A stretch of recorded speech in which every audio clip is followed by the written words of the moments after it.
Good afternoon. Today I'm going to be reviewing the Doxa Sub 300T Professional. This watch is available from doxawatches.com for $1,990, which is €1,915. Doxa have a rich brand heritage. They were founded in Switzerland in 1889, and in 1968 they released the Sub 300T Conquistador. This Sub 300T Professional is the descendant of that piece.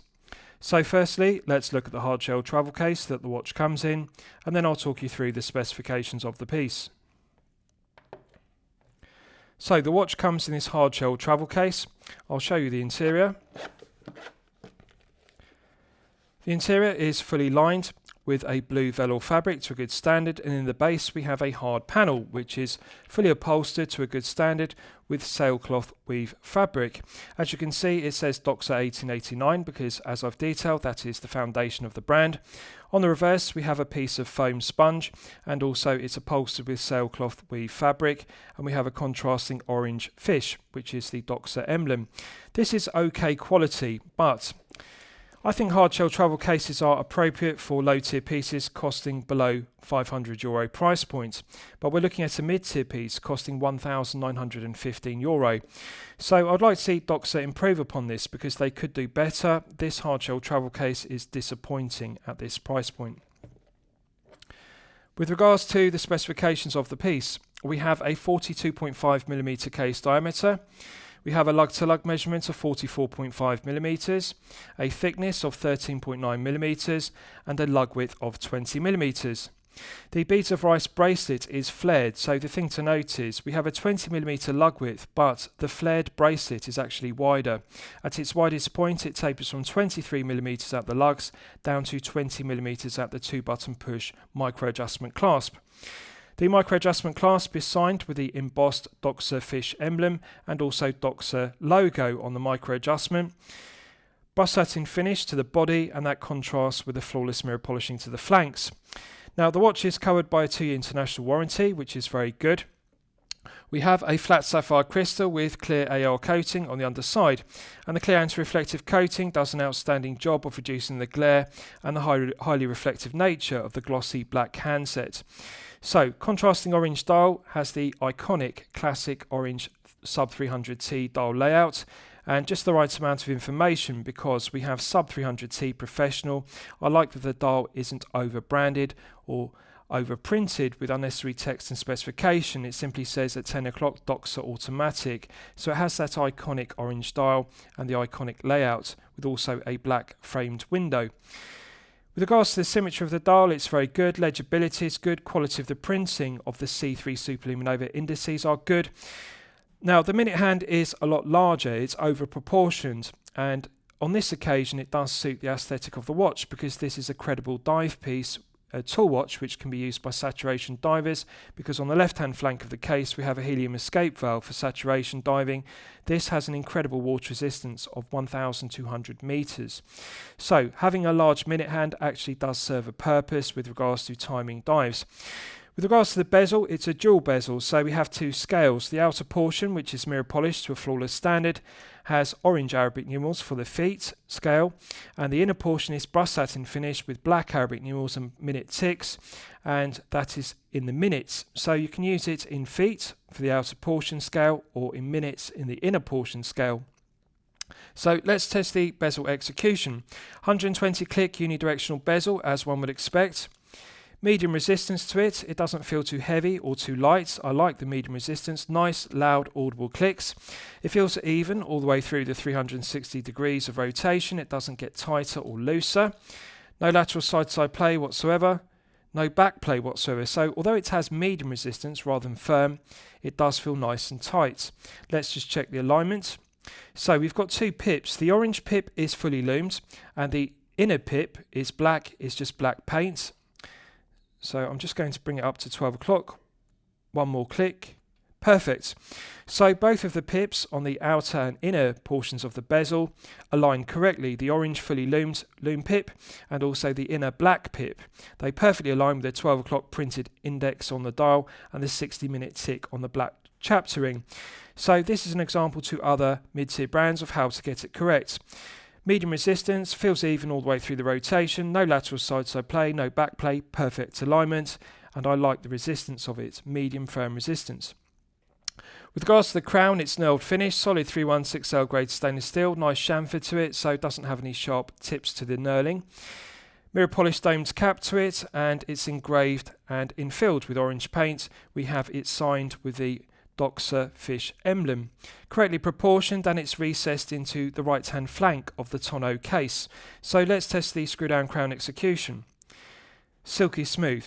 Minimal number of turns required to unscrew it. There's a perfect interface between the internal thread of the stainless steel crown and the external thread of the stainless steel crown tube. Now, this has incredibly strong specification. 1,200 meters of hermetic seal. So there are 3 rubber O-ring gaskets, 1 rubber O-ring gasket inside the stainless steel crown and 2 rubber O-ring gaskets inside the stainless steel crown tube, and those 3 hermetic seals provide 1,200 meters of hermetic seal, which is incredible specification. So when fully unscrewed, we're now in the manual wind position. One can manually wind the Sellita caliber SW200-1 automatic to its maximum 41-hour power reserve. Nice medium resistance to the gearing. You can feel the tension in the mainspring gradually building up, so it does feel nice and smooth, and I like the medium resistance. It feels robust and reliable, so it is a pleasure to manually wind. Pulling it out to the first click position is the quick set date complication. If you look at the date window at 3 o'clock, which is framed in black, rotating the crown clockwise advances the days of the month. Now, both the single and the double Arabic numerals are high definition. Nice fine fonts, they're not too thick and blurry, they look nice and crisp. Both the singles and the doubles align correctly. The Arabic numerals aren't too far to the left or right, and they're not too high or too low in the framing of the date complication. Nice light clicking to the indexing, and I like it. It's a characteristic of the SW200-1 I really like. It's got a nice light indexing. Every day of the month clicks over with a nice solid click, but it's got a nice light feeling to it, which is very good. Pulling it out to the second click position hacks the movement. If you look at the black second hand, you can see it stops dead, so it's possible to set the time precisely with a caliber SW200-1 automatic, and I like the large proportion of the rectangular pip on the black second hand because it improves the legibility of it both in daylight and in the dark. So we're now in the time setting position. Nice medium resistance to the gearing. It feels low friction, feels smooth clockwise and anti-clockwise, and it's an absolute pleasure to set the time. Now, it does take some getting used to because the large oversized minute hand is significantly larger than the hour hand, but you do quickly become accustomed to it, and of course it does serve a purpose for saturation divers because the legibility of the oversized large minute hand registers very well against the dial for diving. Minimal backplay in it. Now, there is some slack you have to take up. There's not an immediate response. When you rotate the knurled crown, the minute hand doesn't immediately move. You have to take up some very slight slack. But that's a characteristic of the caliber SW200-1 you just have to become accustomed to. But it does feel pleasant to set the time. Pushing it back in, it's got a nice positive click, and you can see the second hand begins to sweep around the dial at the characteristic smooth 4 Hz sweep. So I like the smooth sweep of the 4 Hz rather than 3 Hz movements which tend to stutter or judder around the dial because they run at 21,600 vibrations per hour. So nice smooth sweep at 4 Hz of the second hand. Let's test screwing the crown back down. Instant thread pickup. There's a perfect interface between the internal thread of the stainless steel crown and the external thread of the stainless steel crown tube. So it feels silky smooth to screw down the crown. Just bear with me and I'll do it again. So picks up very well and screws down very smoothly. Silky smooth. They could not improve upon the tolerances, the machining, the build quality of the screw down crown. It is sublime screw down crown execution. Also feels very grippy and tactile. Although it's recessed into the right hand flank of the tonneau case, the proportion of it and the knurling means it's very grippy. You can get good purchase with your index finger and thumb, and also if you're wearing a glove for diving and your hand is wet, you can still get a good grip on it. So they've made the correct decision by using a knurled crown rather than a coin edge crown because it does feel very grippy. With regards to the bezel, it also has a similar knurled profile to it. Nice chamfer to the top edge, so it doesn't have sharp tips to the knurling, but they are very grippy and tactile. You can get good purchase with your index finger and thumb, even if you're wearing a glove and also your hand is wet. So, Nice undercut to the knurled bezel, as you can see, and the undercut is polished to a flawless standard. So very grippy and tactile. It's also deceptive because by having that undercut, it actually makes the piece look thinner than it is. This is 13.9 millimeters, and that's largely due to the bubble back case back, which provides 1,200 meters of hermetic seal. But they've made the correct decision by using a flat sapphire crystal versus a boxed top hat crystal or double dome sapphire crystal, because that does reduce the thickness down to the minimum for a 1,200 meter water resistant piece. 13.9 is very good, and it clearly does have a very thick sapphire crystal in order to provide 1,200 meters of water resistance. So let's look at the bracelet and end links. The end links in the beads of rice bracelet, which are flared, as I've detailed, 23 millimeters. They're wider than the 20 millimeter lug width. They articulate smoothly. They don't feel stiff or kink. They don't have excessive lateral, longitudinal, side to side or up and down play. They feel nice and tight. Good tolerances in the pin going through the end link and the end link in the bracelet. The bracelet articulates freely. No stiff links, doesn't kink. No sharp edges to the beads of rice links. Doesn't pull arm hair, which is good, so it's comfortable. Beautiful luster to the outer links. Nice fine grained finish, which is longitudinal. No sharp edges to the top edge or the lower edge of the flanks. So quality of the finishing is excellent. The mirror polishing to the beads of rice links is flawless, and the brush satin finishing is flawless. But unfortunately, it does have excessive play. It rattles, and it's a sloppy bracelet. Now, this is wholly unacceptable. One could be magnanimous about this if this was a low tier piece costing below €500 at that price point. But we're not looking at a low tier piece below €500. This is a mid tier piece costing €1,915. Look at the amount of play. The cumulative effect of every single one of the links having excess play is it rattles. It's a sloppy bracelet. Let's check the other side for continuity. So again, end links are very good. Tolerances, build quality, quality control are all good. The interference fit of the pin going through the end link is good. So doesn't feel stiff, doesn't kink, articulates smoothly, doesn't have excessive lateral, longitudinal, side to side or up and down play. The end link is good. But again, excessive play in every single one of the beads of rice links. This is the negative of using push pins in the bracelet rather than screw pins. It's a clear cost-cutting measure. And again, it is acceptable to see this kind of cost-cutting measure in the low tier, below the €500 price point. Not at the mid-tier, €1,915 price point. It should have screw pins. These kind of push pins, which are split pins, are a cost-cutting measure. Now, the problem is the tolerances. Had they used 1.6mm screw pins, that would tighten up the slack. It would make it a nice smooth bracelet which articulates well, doesn't have stiff links, but it will reduce the play because we're looking at significant lateral, longitudinal, side to side and up and down play on both the 6 and the 12 o'clock side. Every single one of the links has too much play, and this is simply down to the interference fit because the holes are too large and the pins are undersized, and therefore you get this excessive play in every single direction. On wrist it rattles. It's a disappointing bracelet. Visually, aesthetically, it looks beautiful because the mirror polishing to the beads of rice links are beautiful, brush satin finishing is beautiful, mirror polishing to the flanks is fantastic, but build quality lets it down. Let's look at the 2-button push micro adjustment clasp in detail. Flawless brush satin finishing to the flanks, nice fine grained finish, and that contrasts with the flawless mirror polishing to the flanks. Light resistance to the 2-button push triggers, and it opens freely. Solid mill 316L grade stainless steel interior, as one would expect. Brush satin finish to the top side, underside and flanks to a good standard. Beautiful luster. No sharp corners to the centre section, which is good. No sharp edges to the top edge or the lower edge of the flanks, so the quality of the brush satin finishing, deburring and chamfering is good. Let's check the hinge pins. Disappointing. Look at the amount of play. Lateral, longitudinal, side to side, up and down play. Now on a positive note, it articulates freely due to the excess play, so it's not stiff, it doesn't kink, but look at the amount of play. Again, one could be magnanimous about this with a low tier piece costing below €500. This is a mid tier piece costing $1,915, wholly unacceptable. Let's check the centre hinge pin. Again, excessive lateral, longitudinal, side to side play. Just bear with me, I'll put my glove behind to get the camera to focus on it so you can see it better. This is disgraceful.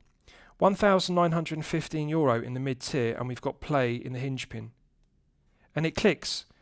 Lateral, longitudinal, side to side, up and down play. This is poor quality tolerances. The hole is simply too large and the pin is undersized. It doesn't have an interference fit. And it clicks. My concern with this is the long-term durability. How long is it going to be before the riveted ends of the pin in the elongated hole wear off? And then what happens is either the pin falls out, the clasp opens and the watch drops off your wrist, or alternatively it just shears due to the excessive shear load because of the sloppy fit. Finally, let's check the right hand hinge pin. Lateral, longitudinal, side to side, up and down play. Look at the amount of play. Again, disgraceful. This is acceptable. One could be magnanimous below €500 in the low tier, but this is lateral, longitudinal, side to side, up and down play. Play in every single direction, and it's significant play. We're not talking about slight play. Now, of course, it articulates freely. It doesn't feel stiff or kink. That's the positive because it's too loose. But that amount of play at this price point is wholly unacceptable. The cumulative effect of this is the left hand, centre and right hand hinge pin having too much play is the middle clasp rattles. It's very sloppy. Now, again, problem with this is long-term durability. How long is it going to be before the riveted ends of the pins fail, or alternatively the pin shears because of the excessive shear load put onto it due to the undersized pin in the elongated hole? My concern is how long is it going to last before it fails. It's very disappointing at this price point. On a positive note, we have a micro adjustment clasp, as you can see, which ratchets. I'm going to deploy it and show it to you. Light spring-loaded action to the two triggers. So you push in the two triggers, it deploys smoothly, 20mm of extension, beautiful luster to the brush satin finishing, and the extension is solid stainless steel, made from 316L grade stainless steel. Now it pushes in with nice positive clicks. So to get it to close up, you don't need to press the two triggers, you simply push it together. Has nice loud audible clicks, good spacing between the ratcheting clicks, and it's good because you can fine tune the length. Now the negative of this bracelet, the Beads of Rice bracelet, is there are no half links. Doxa could enhance this, the comfort level and the performance, if they added a half link either side of the clasp on the 6 o'clock and the 12 o'clock side, because this Beads of Rice bracelet only has full links. The problem with a Beads of Rice bracelet with full links and no half links is sometimes adding or subtracting one full link does not give the desired fit. The bracelet will be slightly too light, too tight or too loose. So by having half links either side, you can get the perfect fit. The other thing is you can centralize the clasp, because when you add or subtract one full link, sometimes the clasp will sit off center, too far to the 6 or too far to the 12 o'clock side respectively. So in order to centralize the clasp on wrist, you need a half link on the left or the right side of it, the 6 or the 12 o'clock side, and that can make it central. So they really need to add half links in the bracelet, but on a positive note, we do have 20mm of on-the-fly adjustment in the absence of half links. And of course, if you use this piece as a tool watch for saturation diving, which is its intended purpose, this will easily fit around a wetsuit. So it's good to have 20mm because you can easily wear this around a wetsuit with that amount of extension. Works very well. Clicks in with nice positive loud audible clicks and deploys smoothly when you press in the two triggers, which have a light resistance to the spring-loaded action. Does have some play in it, as you can see, and again they could improve upon the tolerances of this, because we're not looking at a low tier piece below €500. This is expensive, €1,915 in the mid tier, but look at the amount of play when it's deployed. This is just down to poor tolerances in the build quality, machining and quality control, as you can see. When it's closed up, it doesn't have excessive play, but when it's fully deployed, you do have excessive play, and it's play in every direction. To clarify, it wobbles and it rattles, as you can see. So up and down play, lateral side to side play, longitudinal play, play in every single direction. It feels sloppy.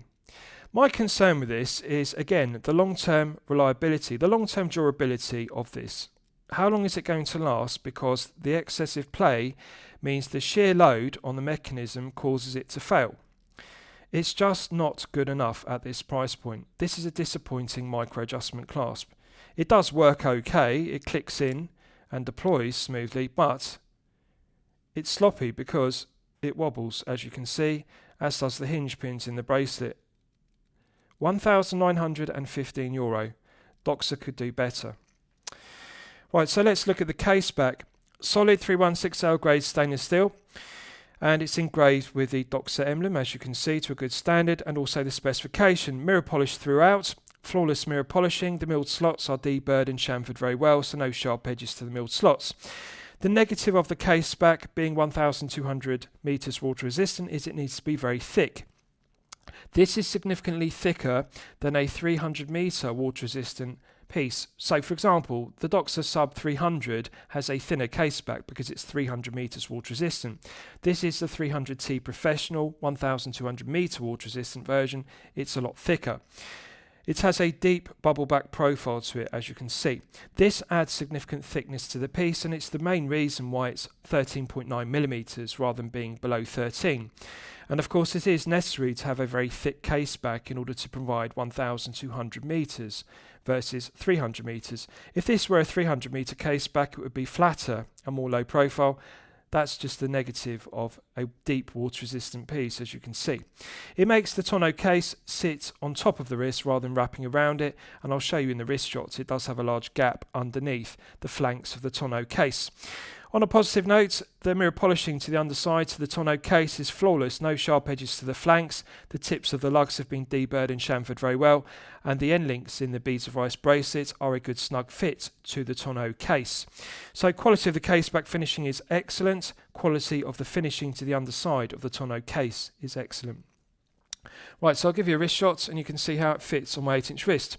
Now, I haven't sized the bracelet, but this has been sized by a diver using it for saturation diving and sea diving. They have a 6-inch wrist, so it has several links removed, but I can still fit it on my 8-inch wrist by fully deploying the micro adjustment, which has 20 millimeters.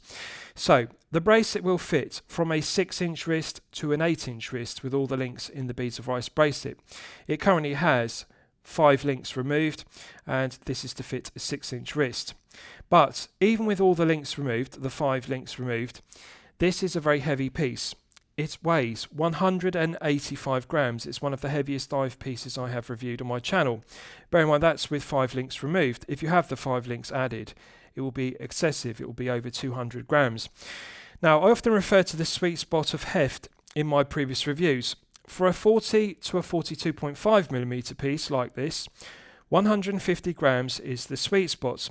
That is for comfort level. If you're going to wear the piece for long periods of time, such as 8 to 12 hours per day, anything below 150 grams is the sweet spot.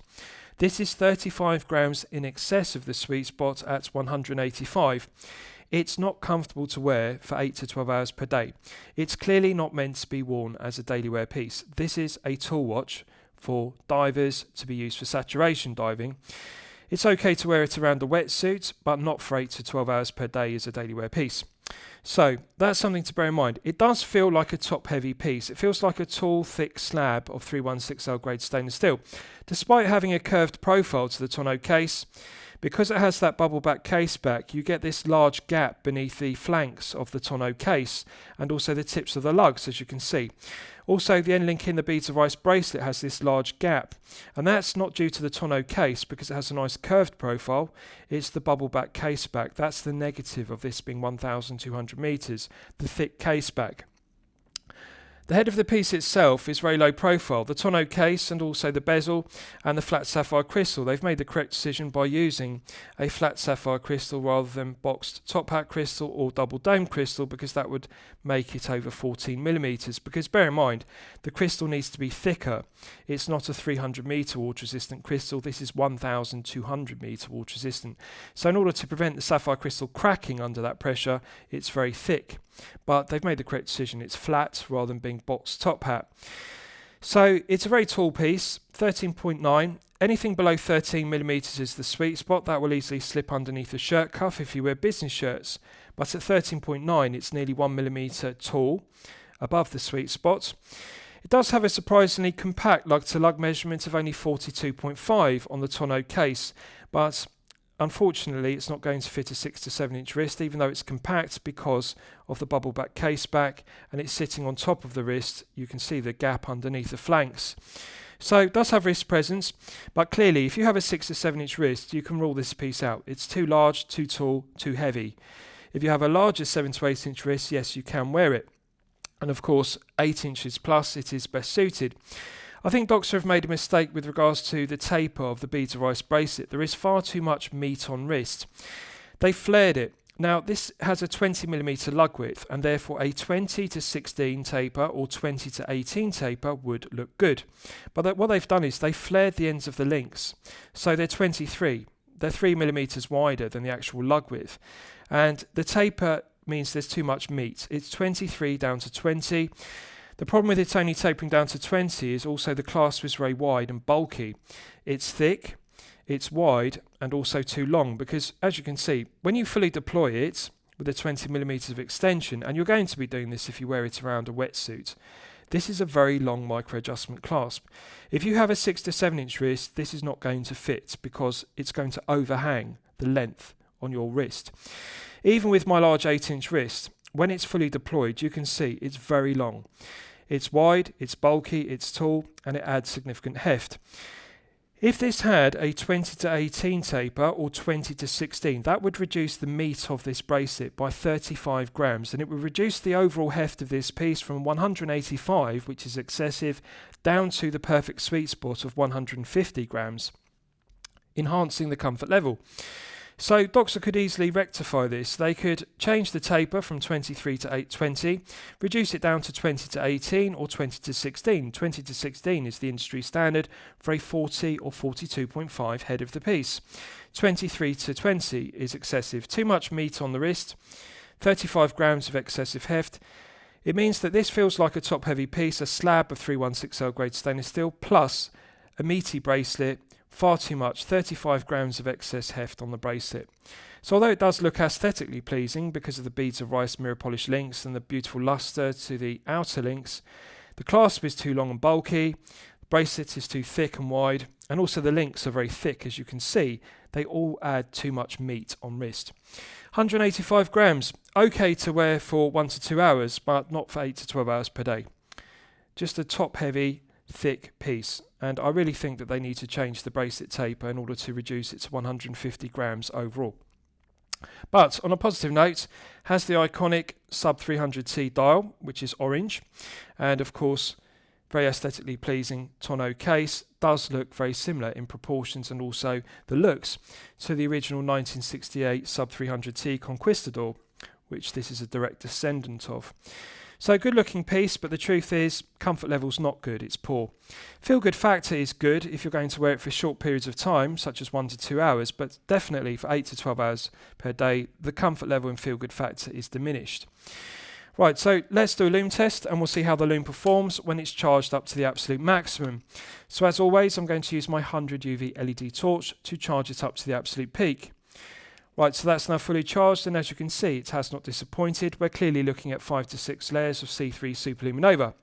Now, the lume pip on the outer portion of the dual bezel is orange, and normally I'd be critical of a lume pip not matching the colour of lume used on the dial and also the handset, but on this occasion I'm not going to be critical because in daylight conditions the lume pip looks orange, which matches the orange Arabic numerals used for the feet scale on the outer portion of the dual bezel. So of course it glows orange in the dark. They're not going to be able to make it glow green because in daylight it would have to glow white or green as per the hands and the dial. So printed indices are good, the legibility is good, the clarity is good, the orientation of the dial is very good. You can easily read where 12, 9 and 6 are because they have larger area, larger plots of rectangular lume. Good colour tone match. So in daylight conditions the printed indices and the handset match. They both look the same yellow tone, and in the dark they have the same green tone. So we're clearly looking at 5 to 6 layers on the printed indices and 5 to 6 layers on the handset.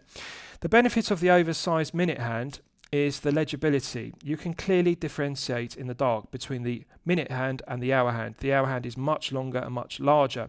From a diving perspective, for saturation diving, this is excellent because you can clearly read the minute hand and in the dark, and that will register against the contrasting orange lume pip on the bezel. Also like the large rectangular loom pip on the sweeping second hand. You can see the second hand sweeping around the dial in the dark. So legibility is good, and of course we have a deleted index at 3 o'clock due to the date complication, but I like the larger 12, 9 and 6 indices on the dial. The legibility is good. Exciter is glowing brightly, and it will continue to glow for a good length of time. I'm pleased to see they haven't used the cost-cutting measure, as per so many mid-tier brands, of applying 3 to 4 layers versus 5 to 6, which is the industry standard, in order to maximise profit margin per piece. So, good performance, and I like the green tone, which contrasts very well with the orange dial. Right, so let's discuss the movement used. You'll all be familiar with the Sellita Caliber SW200-1 automatic, which is Swiss made. It has 26 joules. It runs at 28,800 vibrations per hour and a frequency of 4 Hz. It has hand winding and hacking, which is for complications, and a quick set date complication, which, as I've demonstrated, works well. 41-hour power reserve is perfectly acceptable. The stated accuracy of the Caliber SW200-1 is plus or minus 12 seconds to plus or minus 30 seconds per day, so a rather wide accuracy range. However, I'm pleased to report that Doxa are doing a good job of regulating the Caliber SW200-1s they're using. This one is running consistently at plus 5 seconds per day, which is actually within chronometer grade accuracy of minus 4 to plus 6 seconds per day. So they're clearly regulating the movements in 5 positions to chronometer grade accuracy. No negatives to the SW200-1 whatsoever. It's reliable, well-proven workhorse Swiss caliber. Feels good to manually wind. Quick set date complication works well, and also the hand winding and hacking work well, as I've demonstrated. Plus 5 is accurate. 41 hours is good enough power reserve. It is the correct choice of movement at this price point in the mid-tier of €1,915. So lastly, I'll summarise the piece. What do I think of it overall? Well, when I'm considering reviewing a watch on my channel, the watch meets 2 criteria. It should be both excellent quality and excellent value at the respective price point. So mid-tier piece, the price point is $1,990, which is €1,915. I'm going to declare it good quality, and I'm going to declare the value as okay. Now, I'm not going to say the quality is excellent, because disappointing sloppy bracelet with push pins rather than screw pins, as you can see. It rattles, and that's not the only problem. As I've detailed, hinge pins are sloppy, and that's not the only problem. The clasp is sloppy. So we've got those 3 main problems, and that's why I'm going to say it's good quality, not excellent, because this is not acceptable at €1,915. Sloppy bracelet, sloppy hinge pins, sloppy micro adjustment clasp. They need to refine the bracelet and clasp in order to make it excellent quality and excellent value. Value is okay. Specification is strong. 1,200 meters, helium escape valve, and C3 superluminova. AR coating works well. Bezel execution, crown execution are good. So the build quality of the head of the piece is excellent. Value is excellent, but then it's let down by the bracelet and clasp, as I've detailed, and that downgrades it to being okay value rather than good value or excellent value at €1,915. It's an iconic piece, and of course it does have heritage from the 1968 Sub 300T Conquistador. Has that iconic Doxa Sub 300T dial, and of course orange. Very aesthetically pleasing piece, but unfortunately bracelet and clasp are disappointing. So excellent head of the piece on a poor quality bracelet. That's the way I describe it. So I hope you've enjoyed my review of the Doxa Sub 300T Professional. Please feel free to post your own comments below the video. Thank you for watching.